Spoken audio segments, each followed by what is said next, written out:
Welcome to Accountable, where your business is our business.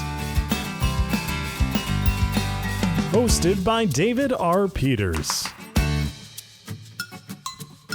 Today's guest is Brice Oldham.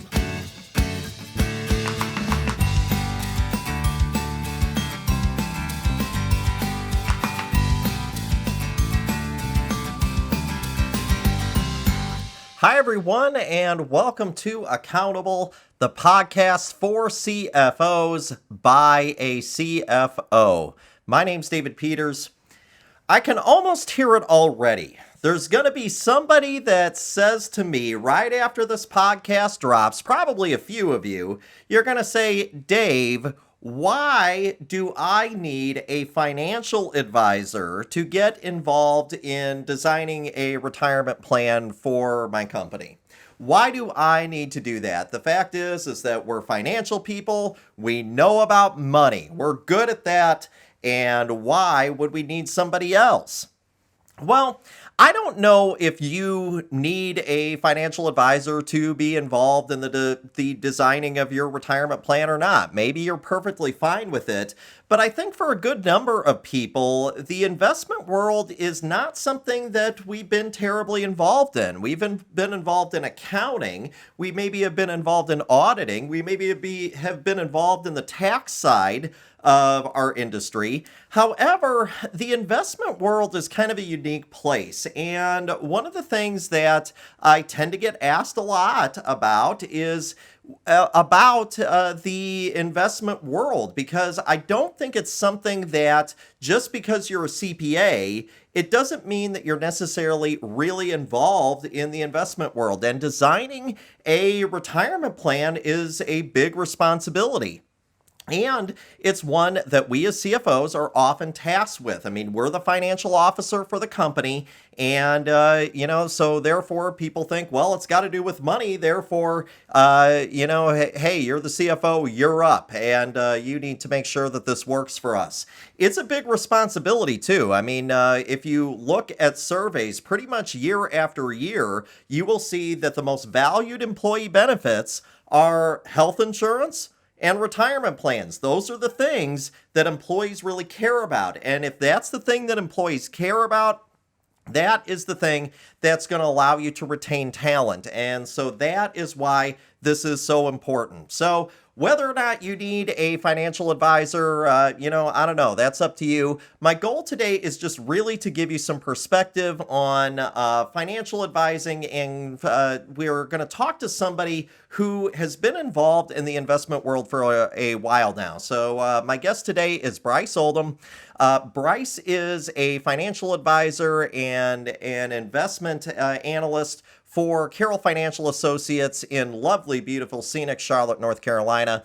Brice has been at this for about 12 years, and so I think that he's going to offer us some good perspective on how the investment world works, and just giving us some tips about how exactly we can design a good retirement plan that's going to work for our employees. Like I said, I mean, this is an important task. It's certainly not one to be taken lightly, because this is at least one of the things that always shows up as being very important to employees. So we should pay attention to it because of that. Enjoy my conversation with Brice Oldham.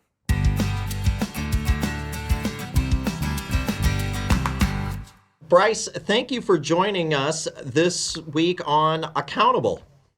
Well, glad to be here. This should be fun.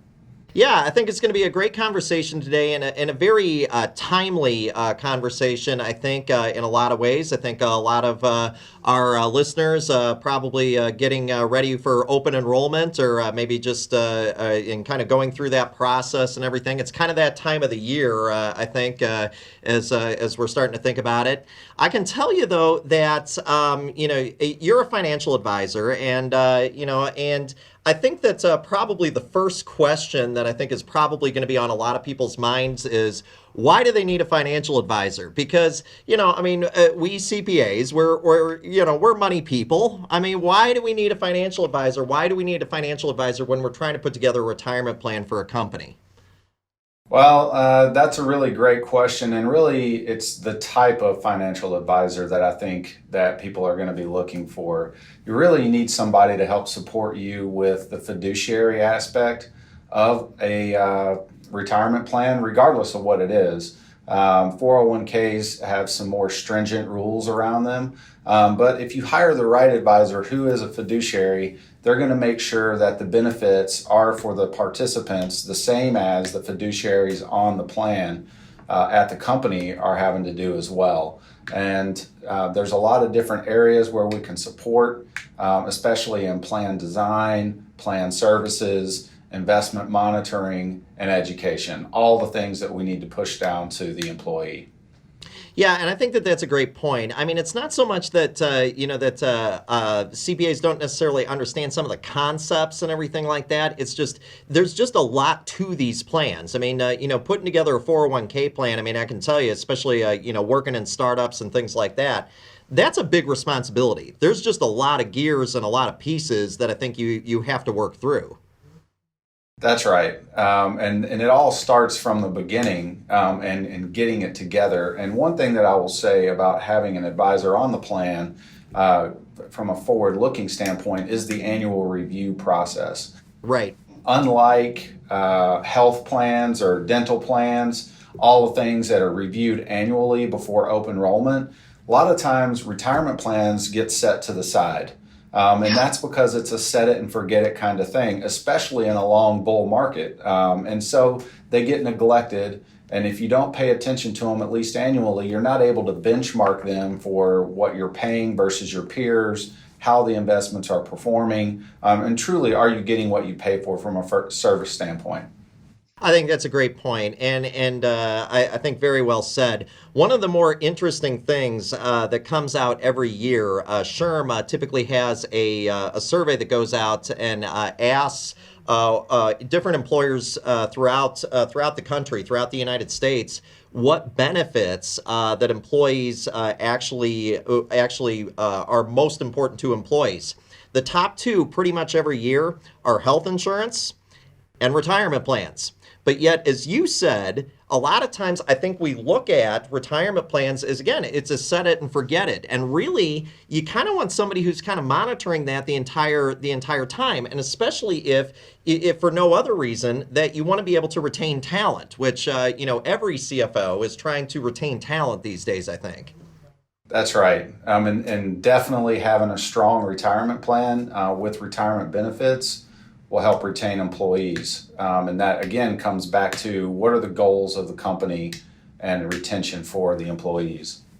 Yeah. I would also say, too, a lot of CFOs, I mean, they're not necessarily investment experts. I mean, I think, a lot of CPAs, they get into, accounting and everything. They get into accounting positions and are very good at, internal controls and operations. But investments is just kind of a different world. Any words of advice for those who are trying to put together a retirement plan, maybe for the first time? Any sort of rules of thumb from your experience that you think that people should kind of keep in mind?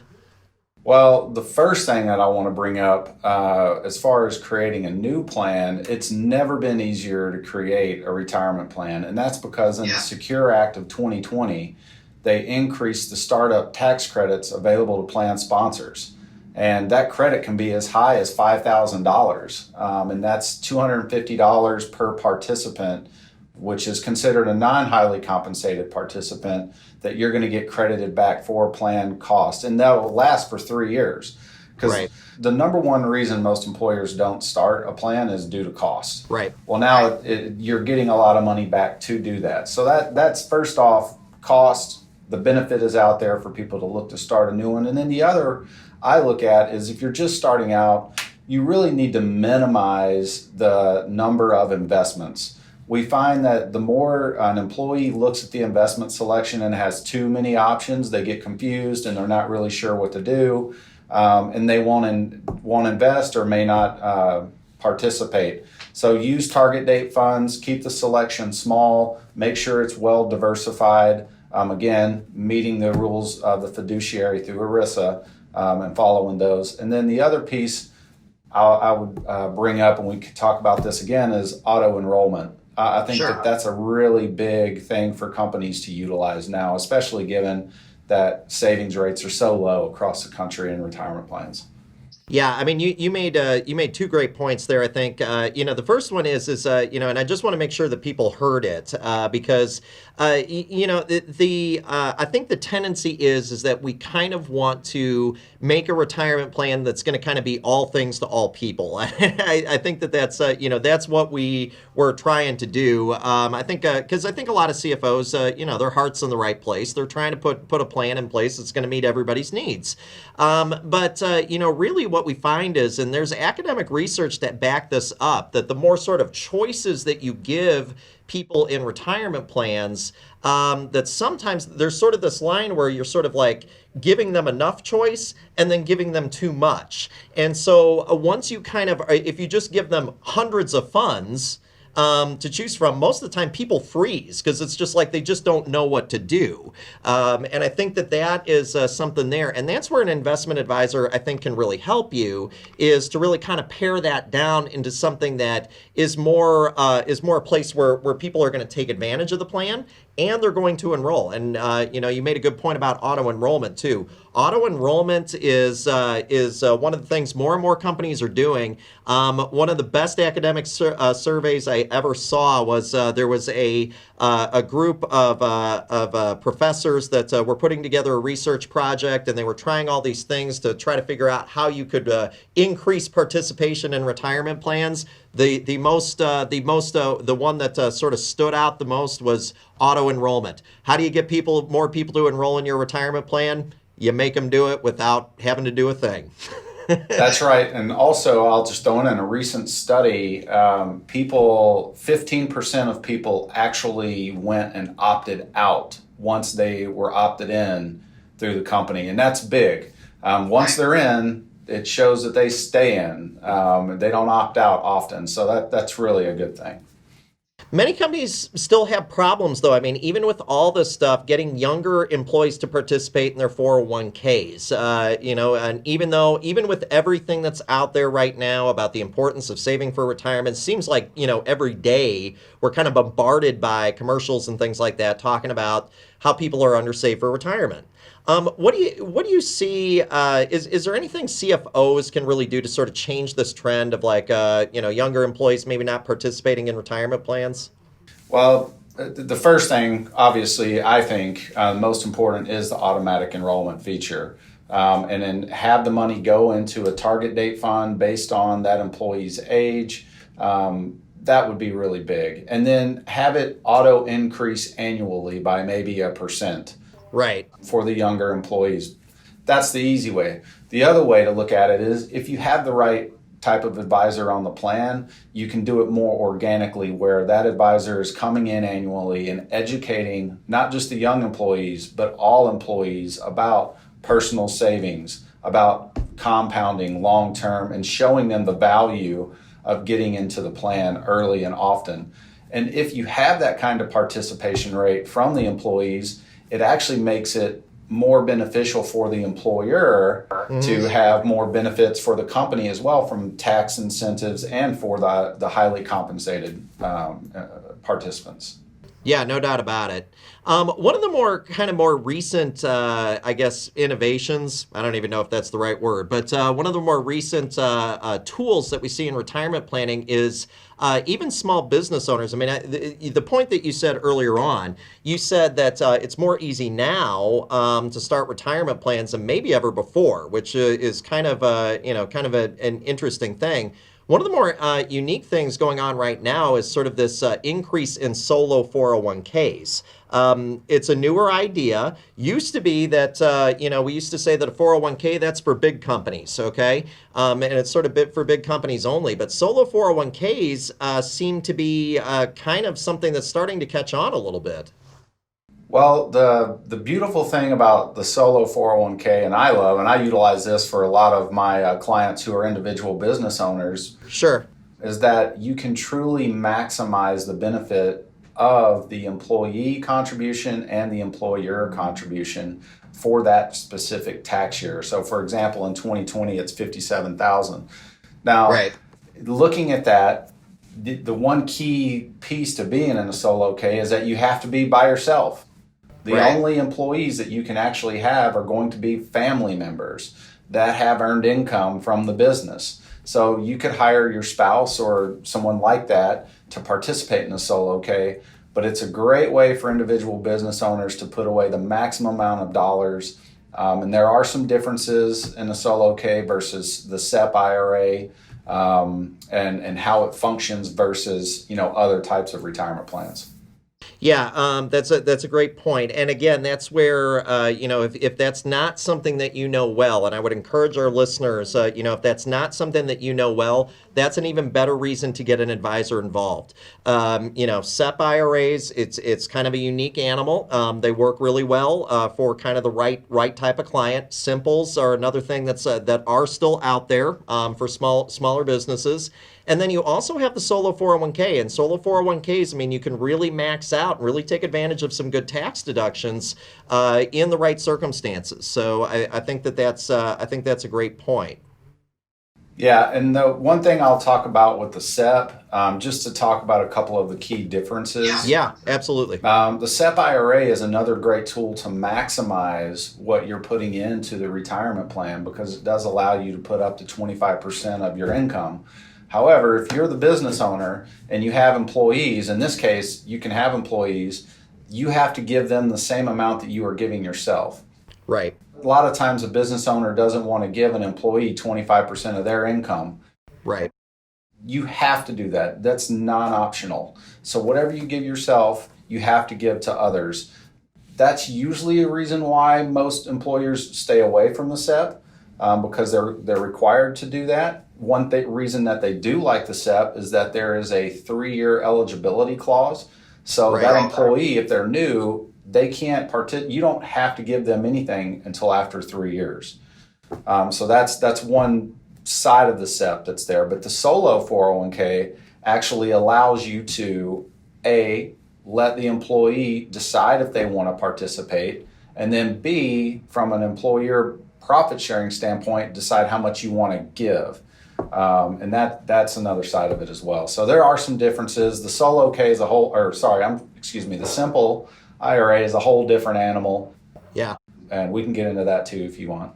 Yeah, sure. I mean, so simples have been around for a while, not a new thing. Both Seps and Simples are actually made up of IRAs too. So some of the prohibited investments and that kind of stuff, anything that's prohibited in an IRA is prohibited in a Sep and a Simple too, because Seps and Simples are made up of IRAs. So that's so just a couple of things to keep in mind there. Simples lower contribution standards, right?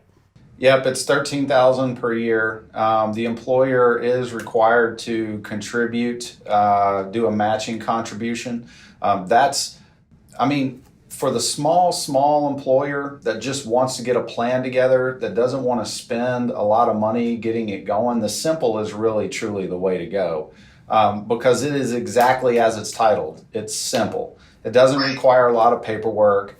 It just requires that the employer is willing to match the employee. And there's some rules around that. The one other thing about a simple IRA that people need to be aware of is that once you contribute to a simple IRA, you cannot roll over that money or move it to any other type of IRA for at least a 2-year period. After the 2-year period, you can move it to any kind of IRA you want. If you do that before or take distributions before the 2-year period, there is a 25% penalty on that. And that's one rule with the Simple that's completely different than others. And then you just can't contribute what you would normally contribute to a 401k. So the numbers are a little lower, but again, it's simple. So it's an easy way to get started. One of the things that I think is particularly good about sort of getting an advisor involved in kind of your retirement planning too is, especially if you're a small business or you do a lot of advising, because I think a lot of our listeners, they also do a lot of advising to small businesses as well. I always tell folks, especially when I'm out and I'm speaking and teaching and things like that, I'm a small business owner, and my dad's a small business owner. A lot of small business owners have trouble saving for retirement, and there's a lot of different types of retirement plans that are out there right now that are made for smaller employers, where smaller employers can really do a lot. But again, they got to understand all these nuances here, and as I think you've rightly pointed out, there's a lot of nuances. There's a lot of considerations that we need to think about when putting a plan in place. It's a very specialized area, I think. It is, and if you have the right team of people around you who are fiduciaries and have to do what's in the best interest of the plan, you're going to get to what's right for your business. And that's something that you can find out up front from the people that you're hiring to assist. Right. The one thing I want to hit on too, while we're talking about this, is understanding, when you get a retirement plan, what are you truly paying for? And what I try to tell people is that there's 3 layers of cost, okay? There's cost A is what it's going to cost you to set up the plan, the design of it, and the servicing ongoing of the plan. And this is plan documents that need to be created and submitted to the IRS. This is taking in the contributions and getting them to the appropriate accounts. That's one cost that you're going to have. The second cost is the underlying investment costs. What are you paying for the underlying investments? Should we use index funds? Should we use active management? If we are hiring mutual funds, are we getting what we're paying for? Right. Geographically, do we have the right investments in there? Are investments concentrated? Are we creating risks that an employee can get themselves in trouble from that respect? And then third, and what I feel is the most important, is plan education and guidance for the employer and the employee. And this is the fiduciary support. And if you hire the right person that comes in, they're going to monitor the plan at least on an annual basis. They're going to look at the investments. They're going to make sure the employees understand what's going on. They're going to talk to the employer to make sure that the plan they have in place is what they still want from a design perspective. But more importantly, are the costs for those 3 tranches what you should be paying compared to peers of the same plan size? And I can't tell you how many times that I can walk into a situation and review a current 401k and see that they're paying too much for too little. And that's because it's not getting serviced ongoing and having all of those things reviewed as you would your health plan or your dental plan. Yeah, I think all of those are great points. Brice, any sort of closing thoughts, and how can people get a hold of you? Well, closing thoughts are retirement plans. We need them. We need people participating. Our country is not really in the best retirement health as far as people participating. Actually, there's a stat today, people age 55 to 61. I heard this on a podcast I listened to. It was put out by Fidelity, that ages 55 to 61, that the average plan balance is $21,000. And that to me is an oncoming retirement crisis. So we need plans. So companies adopt them, you're getting tax benefits. I just think it's a great way for us to help the future. One of the many ways to help the future. Yeah, $21,000 ain't going to get you very far. Well, it's not, and that comes back to education, right? And then not just necessarily education. There's a lot of other reasons why that could be that way too, but we won't get into that on this podcast. But the thing is, at the end of the day, they're very important, and it's a great tool for employers to use as far as retaining talent and getting people in the right spot. If you want to contact me, my name is Brice Oldham. You can Google search it. There's not many Brice Oldhams out there, but I work at Carroll Financial as a financial planner. I can be reached at boldham@carrollfinancial.com, and my phone number is 704-409-2583. Yeah. So guys, again, if you're listening to this, keep in mind, okay, again, remember, top two benefits that employees care about, at least according to SHRM: health insurance and retirement plans. And so definitely taking some time and putting some work into your retirement plan. I think that's a great way to retain talent, and it's a great way to take care of your employees. And it's something that we may not spend a lot of time on, but maybe we should spend maybe a little bit more time on. So anyway, Brice, thank you so much for joining us on this episode of Accountable. I appreciate your time.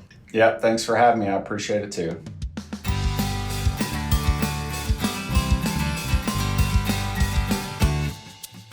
Thanks for listening to Accountable. Be sure to subscribe for more interviews and insights from today's business leaders.